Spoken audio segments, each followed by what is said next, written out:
Welcome to Raghavendra coaching centre Ameerpet Hyderabad. మనకి RRB ALP notification అనేది రావడం జరిగిందమ్మా. దీనికి వచ్చేసి మనకి ఇంపార్టెంట్ డేట్స్, ఎగ్జామ్ టైమింగ్ అవన్నీ చెప్తాను. వేకెన్సీస్ కూడా ఏ విధంగా వచ్చాయో కూడా మనకి ఈ వీడియోలో చెప్తాను. ఈ వీడియో మొత్తం చూడండి. దీనికి సంబంధించి న్యూ బ్యాచెస్ కోసం మనకి ఇప్పుడు ఈ ఫోన్ నెంబర్ కాల్ చేయండి. అడ్మిషన్ అనేది ఎవ్రీ మండే స్టార్ట్ చేస్తారు. న్యూ బ్యాచ్ అనేది అడ్మిషన్ తీసుకోవడానికి ఈ ఫోన్ నెంబర్ కి ఇప్పుడే కాల్ చేయండి. అడ్మిషన్ తీసుకోండి.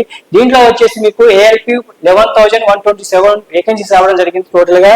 దీంట్లో వచ్చేసి మీకు జూన్ 14th వరకు లాస్ట్ డేట్. దీని క్వాలిఫికేషన్ వచ్చినట్లయితే 10th క్లాస్ తో పాటు ఐటీఐ ఉండాలి, లేదు అంటే డిప్లొమా ఉండాలి, లేదా బీటెక్ ఉండాలి, ఏదైనా ఉండాలి.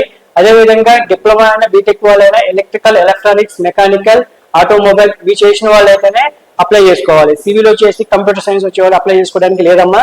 దీంట్లో ఏజ్ వచ్చేసి 18 నుంచి 30 years వరకు ఉంటుంది. ఓబీసీ వాళ్ళకైతే 3 years ఎక్స్ట్రా ఉంటుంది. ఎస్సీ ఎస్టీ వాళ్ళకైతే 5 years ఎక్స్ట్రా ఉంటుంది.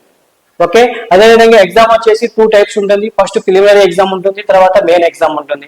ప్రిలిమినరీ ఎగ్జామ్ లో 75 marks కి మీకు క్వశ్చన్ అడగడం జరుగుతుంది. దీంట్లో అథమెటిక్ ఉంటుంది, రీజనింగ్ ఉంటుంది, అదేవిధంగా జనరల్ సైన్స్ అలా విధంగా ఉంటుంది. నెగిటివ్ మార్క్స్ ఉంటాయి. 1/3 నెగిటివ్ మార్క్స్ అనేది ఇవ్వడం జరుగుతుంది. ఎగ్జామ్ అనేది 1 hour ఉంటుంది. అదేవిధంగా మెయిన్ ఎగ్జామ్ ఇందులో క్వాలిఫై అయిన వాళ్ళకైతే మెయిన్ ఎగ్జామ్ ఉంటుంది. మెయిన్ ఎగ్జామ్ వచ్చేసి మీకు 175 క్వశ్చన్స్ ఇవ్వడం జరుగుతుంది.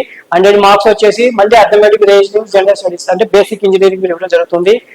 సెక్షన్ బి వచ్చేసి మీకు ట్రేడ్ సంబంధించిన సబ్జెక్ట్ అవ్వడం జరుగుతుంది. ఆ సబ్జెక్ట్ 75 marks అడగడం జరుగుతుంది. ఇది కేవలం క్వాలిఫై. మీ ట్రేడ్ అనేది జస్ట్ క్వాలిఫై అయితే సరిపోతుంది. కానీ సెక్షన్ ఏలో వచ్చిన మార్క్సే మీకు సెక్షన్ ఏలో మీకు 100 క్వశ్చన్స్ ఇస్తారు కదా, దాంట్లో వచ్చిన మార్క్సే మీకు మెరిట్ లో మీకు రావడం జరుగుతుంది. దాంట్లో వచ్చేసి 50 marks వెయిటేజ్ ఇస్తారు. అదే విధంగా కంప్యూటర్ బేస్డ్ ఆప్టిట్యూడ్ టెస్ట్ ఉంటుంది. ఎవరైతే మెరిట్ లిస్ట్ ఎవరైతే ఉంటారో వాళ్ళకి మళ్ళీ కంప్యూటర్ బేస్డ్ ఆప్టిట్యూడ్ టెస్ట్ ఉంటుంది. దాంట్లో మార్కులు మళ్ళీ 50% వెయిటేజ్ ఇస్తారు. ఆ రెండిట్లో మంచి స్కోర్ సాధించిన వాళ్ళకే ఎగ్జామ్ మీకు ఫైనల్ గా జాబ్ రావడం జరుగుతుంది. సో ఈ విధంగా ఉంటుంది. కాబట్టి దీనికి సంబంధించిన న్యూ బ్యాచెస్ మన రాఘవేంద్ర కోచింగ్ సెంటర్ లో ఎవ్రీ మండే స్టార్ట్ అవుతాయి. అడ్మిషన్ తీసుకోవడానికి ఇప్పుడే కాల్ చేయండి. టోటల్ గా 1420 జాబ్స్ అనేది మన సికింద్రాబాద్ డివిజన్ రావడం జరిగింది. మన సికింద్రాబాద్ డివిజన్ కే ఎక్కువ వేకెన్సీస్ అనేది రావడం జరిగింది. వేరే డివిజన్ చూసుకున్నట్లయితే తక్కువ ఉండదమ్మా. మీరు ఏ డివిజన్ కైనా అప్లై చేసుకోవచ్చు. మీరు ఏ డివిజన్ అప్లై చేసుకున్న ప్రాబ్లం లేదు. కానీ వేకెన్సీస్ మాత్రం మన సికింద్రాబాద్ డివిజన్ కి చాలా ఎక్కువ ఉన్నవి. సో క్యాస్ట్ వైజ్ గా కూడా దీంట్లో ఇవ్వడం జరిగింది. సో మన దగ్గర వచ్చేసి మంచి ఫ్యాకల్టీ, బెస్ట్ ఫ్యాకల్టీతో కోచింగ్ ఇవ్వడం జరుగుతుంది. ఆన్లైన్ ఎగ్జామ్స్, ఆఫ్లైన్ ఎగ్జామ్స్ అన్ని కండక్ట్ చేస్తారు. కూర్చొని చదువుకోవడానికి లైబ్రరీ రూమ్ ఉంటుంది.